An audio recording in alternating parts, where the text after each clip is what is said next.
नमस्कार, मैं हूं कपिल और आप देख रहे हैं नेक्स्ट 9 न्यूज।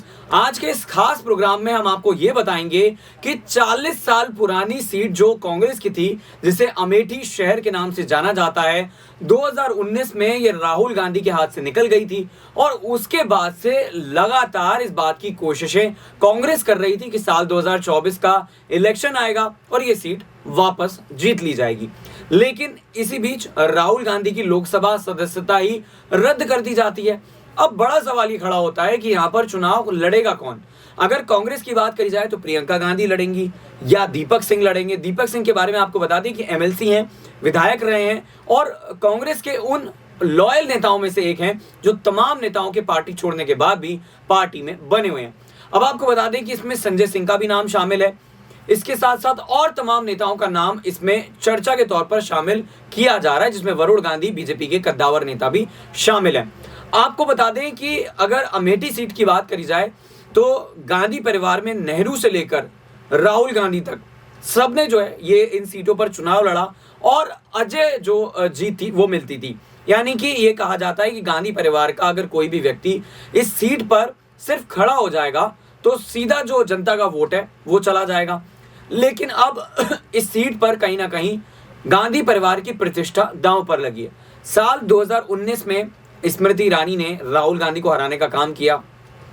अगर चुनाव की बात करी जाए तो हार और जीत लगी रहती है, लेकिन अब 2024 में कहीं ना कहीं कांग्रेस की जो प्रतिष्ठा है वो दांव पर है। अगर कांग्रेस ये जो सीट है वो नहीं जीत पाती तो फिर ये कहीं ना कहीं माना जा सकता है कि बीजेपी या फिर किसी और पार्टी का भी कब्जा हो सकता है। अब आपको बता दें कि अखिलेश यादव जो लगातार अमेठी की सीट पर वॉकओवर दे रहे थे कांग्रेस को, अब उनका मूड बदल गया है। अखिलेश यादव ये कह रहे हैं कि देखिए, मैं वॉकओवर किसी भी सीट पर नहीं दूंगा, सभी सीटों पर अपने उम्मीदवार में उतारता हुआ नजर आऊंगा। निकाय चुनाव को लेकर भी ऐलान हुआ है, ये ऐलान लोकसभा चुनाव को लेकर भी हुआ है। चलिए, निकाय चुनाव में अगर हार होती है कांग्रेस की तो कोई बड़ी हार नहीं मानी जाएगी, लेकिन लोकसभा जो है वो देश का बड़ा चुनाव है। साल 2024 में जो चुनाव हो रहा है ये कांग्रेस की प्रतिष्ठा का सवाल है। 2014 में अगर बात करी जाए तो बीजेपी आई थी, फिर 2019 में एक बार फिर जनता ने भरोसा बीजेपी पर जताया। 10 साल हो जाएंगे बीजेपी को और 10 साल ही कांग्रेस लगातार रही। साल 2004 की अगर बात करी जाए, उससे पहले कई बार बीजेपी भी रही, कांग्रेस भी रही, इस तरह की बातें जो है वो देखी जाती रही। लेकिन अब यहाँ पर जो है वो चर्चाएं ये की जा रही हैं कि क्या प्रियंका गांधी मजबूरन अमेठी की सीट से चुनाव लड़ेंगी। अगर अमेठी की सीट से चुनाव लड़ती हैं प्रियंका गांधी तो ये महिला बनाम महिला का चुनाव होगा। प्रियंका गांधी की अगर बात करी जाए, साल 2022 के चुनाव में लड़की हूं लड़ सकती हूं नाम का उन्होंने कैंपेन चलाया था और ये जो कैंपेन है ये नाम से बहुत शानदार था, क्योंकि लड़की हूं लड़ सकती हूं। महिलाओं की अगर बात करी जाए तो देखिए, दिल्ली में निर्भया का इंसिडेंट होता है, तमाम ऐसे इंसिडेंट हैं जो हम शायद आपको नाम से नहीं बता सकते और ये पूरे भारतवर्ष में इसी तरह की घटनाएं लगातार हो रही हैं। कानून बनाने को लेकर जो है वो मांग तो की जाती है, लेकिन संसद में जो कहीं ना कहीं कहिए कि कानून के रक्षक हैं वही भक्षक बने हुए हैं। वो चाहें तो बहुत सारी ऐसे कानून सख्त बना सकते हैं जिसके बाद महिला सम्मान में या फिर महिलाओं के खिलाफ अपराध में गिरावट देखी जा सकती है, हालांकि वो नहीं हो रहा है। तो प्रियंका गांधी किस तरीके से यूपी की सियासत में दावेदारी पेश करेंगी अमेठी के अंदर, ये बड़ा सवाल है। वहीं अगर स्मृति ईरानी की बात करी जाए तो देखिए, डबल इंजन की सरकार है राज्य में भी और केंद्र में भी, तो ये माना जा सकता है कि जो दबदबा है वो स्मृति ईरानी का अभी कायम है। उनको लेकर जो है उस तरह की खबरें आ रही हैं कि अगर वो चुनाव लड़ती हैं प्रियंका गांधी के विरुद्ध तो कहीं ना कहीं उन्हें बड़ी जीत हासिल हो सकती है। अब हम आपको दिखाने जा रहे हैं खास रिपोर्ट, जिसके जरिए हम आपको ये बता रहे हैं कि संजय सिंह से लेकर और तमाम जो नाम है, दीपक सिंह, वो आखिर क्यों ये उनके नाम को लेकर चर्चाएं आखिर क्यों की जा रही हैं कि वो अगर इन सीटों से चुनाव लड़ते हैं तो फिर उसके क्या सियासी मायने होंगे, क्योंकि हर किसी को ये सीट गांधी परिवार नहीं दे सकता है। वैसे आम आदमी पार्टी भी उत्तर प्रदेश में लगातार चुनौती दे रही है, समाजवादी पार्टी तो दे ही रही है। तो ये खास रिपोर्ट देखिए, उसके बाद हम आगे की चर्चा करते हैं। चलिए, उन नामों पर अब चर्चा कर लेते हैं जिनका जिक्र हमने इस खास रिपोर्ट के जरिए आपको बताने के लिए किया था। वरुण गांधी की अगर बात करी जाए तो पीलीभीत से बीजेपी के सांसद हैं और अगर अपनी पार्टी की बात करी जाए तो वो कई बार बगावती सुर दिखा चुके हैं। हालांकि इस बात की संभावनाएं बेहद कम है कि वो बीजेपी छोड़कर कांग्रेस में जाने का फैसला करेंगे, लेकिन अगर वो जाते हैं तो कहीं ना कहीं अमेठी की सीट से चुनाव लड़ते हुए नजर आ सकते हैं। अब बात करते हैं दीपक सिंह की। अमेठी लोकसभा सीट से मैदान में उतरने वाले संभावित प्रत्याशियों में से एक दीपक सिंह का भी नाम सामने आ रहा है। दीपक सिंह कांग्रेस के पूर्व एमएलसी हैं और सालों से उनके गांधी परिवार के साथ बेहद अच्छे रिश्ते रहे। गांधी परिवार दीपक पर पूरी तरह से भरोसा करता है। इसके अलावा अमेठी के युवा दीपक को बेहद पसंद करते हैं। हालांकि उनसे जब इस बारे में पूछा गया तो दीपक सिंह ने साफ कहा था कि गांधी परिवार के अलावा कोई और चेहरा अमेठी से चुनाव नहीं लड़ेगा। दीपक सिंह ने कहा था कि अमेठी गांधी परिवार के घर जैसा है और यहाँ के लोग राहुल जी का बेसब्री से इंतजार करेंगे। राहुल गांधी अमेठी के साथ जब एक परिवार की तरह खड़े रहे जब उन्हें जरूरत थी। फिलहाल वो वायनाड के सांसद थे, उनकी सांसदी जा चुकी है और यही वजह है कि फिलहाल कांग्रेस को माथापच्ची करनी पड़ रही है कि किस उम्मीदवार को दरअसल चुनाव में उतारा जाए।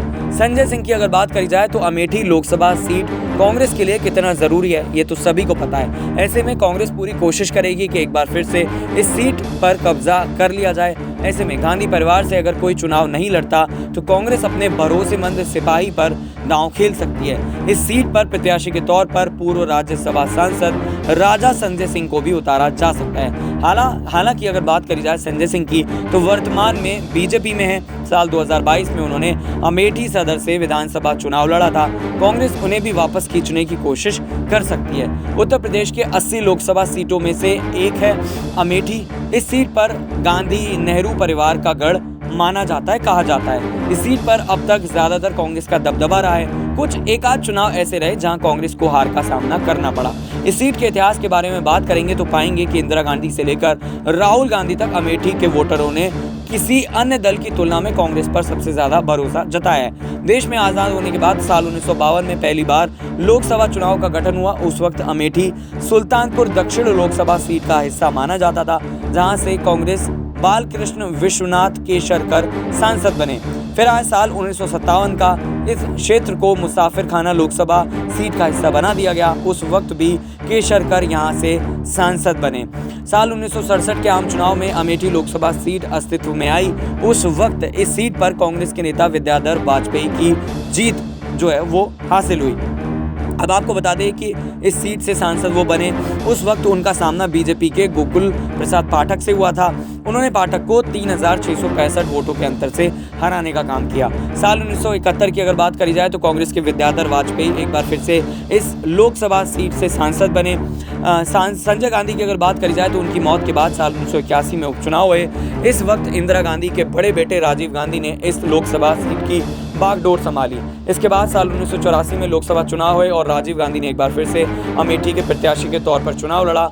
उस चुनाव में उन्होंने जनता पार्टी से मैदान में उतरे रविंद्र प्रताप सिंह को लगभग 12 लाख वोटों के अंतर से हराया था। वहीं साल 1989 और 91 के लोकसभा चुनाव की अगर बात करी जाए तो राजीव गांधी एक बार फिर से अमेठी से कांग्रेस की सीट पर सांसद बने थे। तो इस तरह की चीज़ें जो है वो लगातार होती रहीं और आपको हमने बताया कि कब कब कैसे कैसे कांग्रेस के पास या फिर कांग्रेस के साथ ये सीट हमेशा से रही। और आपको ये भी बता दें कि अमेठी की सीट पर 16 लोकसभा चुनाव और 3 उपचुनाव में कांग्रेस ने 16 बार अपनी जीत दर्ज की।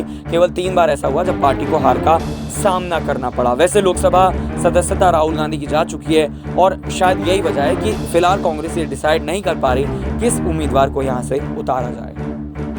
तो देखा आपने किस तरीके से मैंने आपको बताया कि तमाम जो नाम है उनके नामों पर चर्चा की जा रही है। दीपक सिंह ये कह रहे हैं कि भाई कांग्रेस परिवार जो है गांधी परिवार के पास ही ये सीट रहेगी, ये सीट कहीं जाने वाली नहीं है।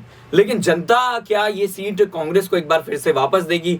अगर ये सीट जीत ली जाती है तो कहीं ना कहीं फिर कांग्रेस के नजरिए से देखें तो बल्ले बल्ले हो जाएगी। लेकिन अगर नहीं जीतती है तो बड़ी मुश्किलों में कांग्रेस खड़ी हो जाएगी। बीजेपी लगातार ये कहेगी कि देखिए एक बार जो है वो तुक्का हो सकता है, लेकिन जनता ने दूसरी बार भी नकार दिया गांधी परिवार को। रायबरेली के साथ भी कुछ ऐसा ही है, यानी कि गांधी परिवार में अगर सोनिया गांधी चुनाव नहीं लड़ती हैं तो फिर रायबरेली से अगर प्रियंका गांधी लड़ेंगी तो अमेठी की सीट खाली है, और अमेठी से अगर चुनाव लड़ेंगी तो रायबरेली की सीट खाली होती हुई नजर आएगी। फिलहाल हमारी खास पेशकश में इतना ही, लेकिन आपका क्या सोचना है कमेंट करके जरूर बताइएगा। नमस्कार।